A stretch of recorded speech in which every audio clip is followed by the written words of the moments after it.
I figured it's a good place to also put these 10 principles as listed by this report from the Economics of Energy Innovation and System Transition. So we talked about energy system transitions needed for the 1.5 degrees C global warming target with 67% probability by 2100.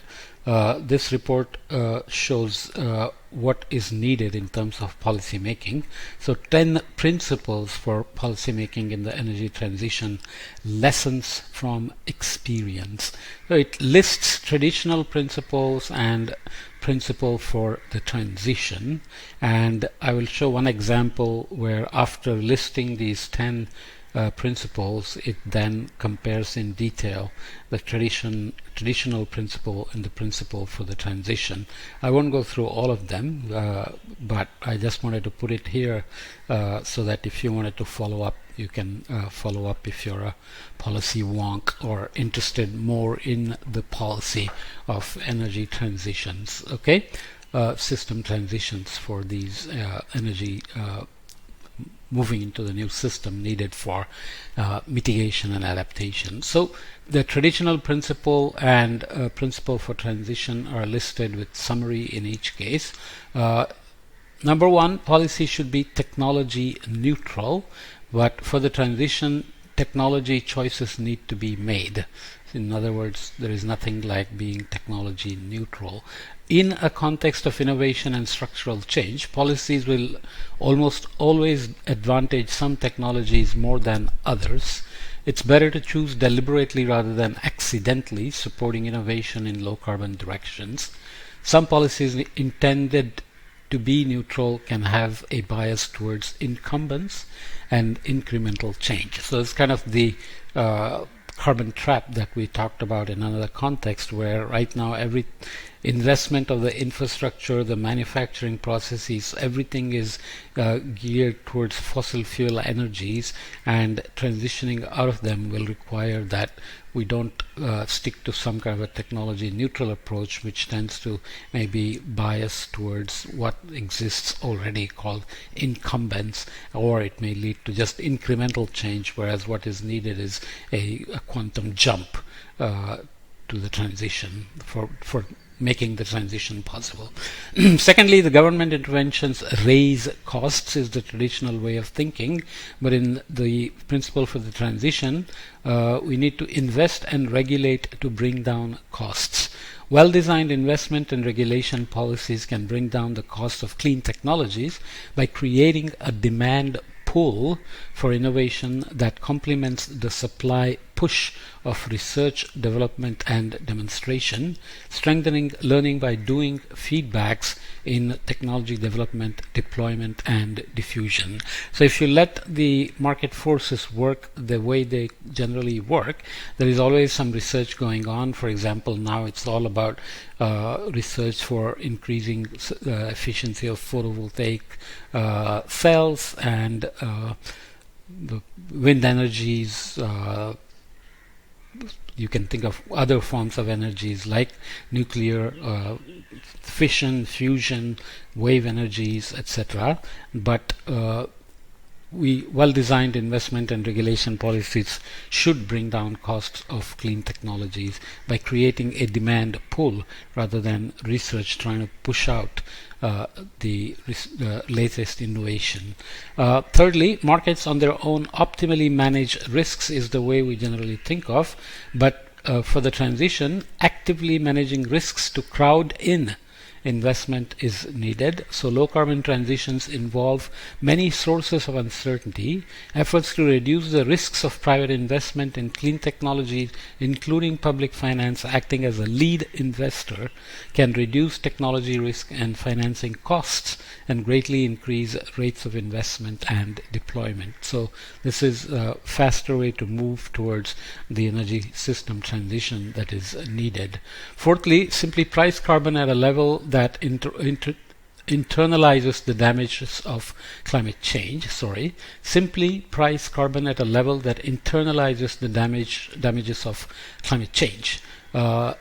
New way of thinking would be to target the tipping points. Elsewhere, I have some podcast on how there are potential tipping points in bringing about social transitions, including energy system transitions.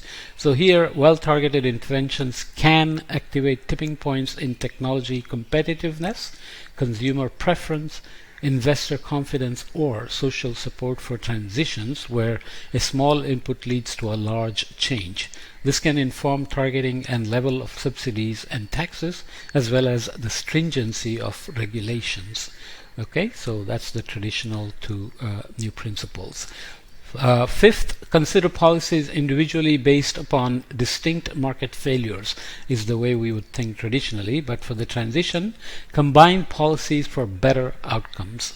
A combination of policies will be needed to drive each low-carbon transition. Since the effect of each policy depends on its interactions with others, assessing policies individually can be misleading. Assessing policies as a package can identify those that are mutually reinforcing, generating outcomes greater than the sum of the parts. So if there are multiple policies intended to, for example, phase out coal, phase out oil and gas versus phase in renewables, then they should not be considered separately. Together, maybe they will accelerate the whole process of phasing out fossil fuels and phasing in renewables, as an example. Sixth, policy should be optimal in the traditional sense, but now policy should be adaptive so that we are constantly responding to the positives and the negatives of the policy adoptions. There are many paths along which economies can develop over time. It's often impossible in practice to identify which is the best in terms of public goals or even least cost economically, which implies there may be no single optimal policy in a theoretical sense.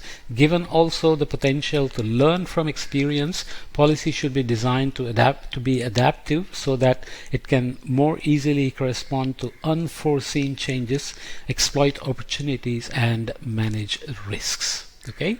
Seventh, traditionally, we act as long as total benefits outweigh the costs, but in the transition principle, put down distributional issues at the center. Okay, low carbon transitions inevitably involve transfers of economic resources. Distributional issues should be central to policy analysis since they are important for environmental, economic, social goals and are likely to have a strong bearing on social support for transition. Okay. Eighth, link carbon markets to minimize costs. Minimize current costs is how we would think of traditionally. In the transition, the principle would be to coordinate internationally to grow clean technology markets. So not just local and national markets, but coordinated global markets. Countries should coordinate internationally to grow clean technology markets in each of the emitting sectors of global economy. This can lead to faster innovation and larger economies of scale, accelerating the cost reduction of clean technologies with benefits for all countries. Economies of scale is something you probably know, that to manufacture one unit it may cost X, but manufacturing 10 units would cost much less per unit. So there is an advantage to producing larger amounts as needed, and global coordination would naturally exploit the economies of scale in this case. Traditionally, you would want to assess aggregate costs and benefit, but for the transition, assessing opportunities and risks would be the good principle. Policy appraisals should consider risks and opportunities, not just costs and benefits, when unquantifiable or very uncertain factors are likely to be important. Where the aim is transformational change, appraisal should consider the effects of policies on processes of change in the economy alongside their expected outcomes. Okay, so this is about anticipating opportunities and risks and not just focusing on aggregate costs and benefits. Finally, policy models and assessment are neutral in the traditional assumption, but now we have to know our biases. The construction of economic models unavoidably involves many choices that will influence their outputs, in which there are no correct answers. We should be aware of our biases, make model choices transparently, and Where possible, use a range of models instead of a single one. So multi-model approaches have proven to be very useful in the physical climate predictions, projections, and so on. So economic models can do the same. As an example, to go into a little bit about details about the traditional principle and the new principle for energy system transfer, let's look at principle 1. Technology choices need to be made. Traditional principle says policy must be technology neutral, and the summary we looked at said in a context of innovation and structural change, policies will almost always advantage some technologies more than others. It's better to choose deliberately rather than accidentally supporting innovation in low carbon directions. Some policies intended to be neutral can have a bias towards incumbents and incremental change. So the system inertia may be keeping the change towards biased towards incumbents or existing technologies or industries and corporations that are in the current technology and allow only incremental change. So to look at the differences, rationale for the traditional principle, it is common to hear in the energy and climate policy arena that policy should be technology neutral. In other words, that broad-based market incentives should drive technology choices to ensure cost-effective greenhouse gas emission reductions. The goal of technology neutrality is often invoked by arguing that policies and governments should not pick winners and that they should allow competition between alternative technologies on an assumed level playing field. It is also used in the context of concerns of regulatory capture of public authority by private interests. In the appropriate context, technology neutrality can be a powerful tool that can foster the emergence of new ideas, for example, when having research and development funding rounds that are open to different technologies or providing some level of block funding so that everybody can test their new ideas and developments. And price discovery, flexibility, and competition is also part of the technology neutrality, for example, in the context of carbon pricing. In addition, some classic empirical work demonstrates cases in which picking technologies can be driven by or lead to cronyism, that is the favoring of connected people for the government roles or contracts on a non-competitive basis, or can lead to government failure. In economic terms, governments as well as markets can be beset by failures compared to the theoretical best that is supposed to be achieved. In the new policy for transition, limitations to the traditional principles can be looked at this way. In spite of the prominence of the concept of I'm having trouble reading, sorry. In spite of the prominence of the concept of technology neutrality, it is often poorly defined and understood.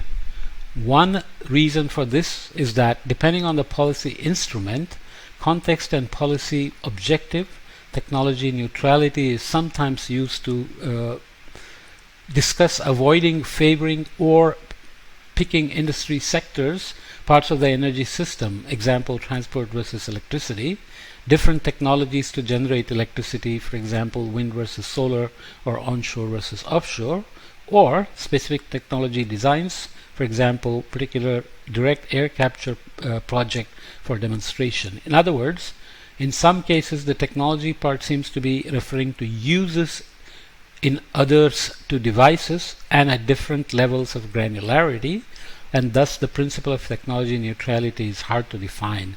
It's not just one technology being compared to others and making a neutral choice. Technology neutrality is also a concept that is difficult to implement in practice and in some circumstances impossible. Most obviously, in research and development, a program may support a range of technologies, but it cannot support everything. Something has to be researched and something has to be developed.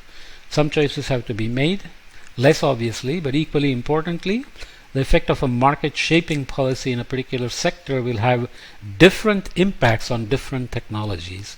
A policy that has the impact of encouraging the uptake of the least cost opportunities for short-term emissions reduction will tend to encourage the deployment and therefore further development of clean technologies that are relatively mature, and so lower cost more than those that are less so at present. So how to make the principles adaptive rather than traditional in terms of technology neutrality has to be kept in mind. Okay, so that's just an example of how each principle is compared for traditional approach versus the new approach that is needed now for energy innovation and system transfer. Okay, I will leave it there. You can go find the report and read the details and where the experiences are brought to bear on devising these new policy making for energy transfer, but I won't get to details here in that sense. Okay.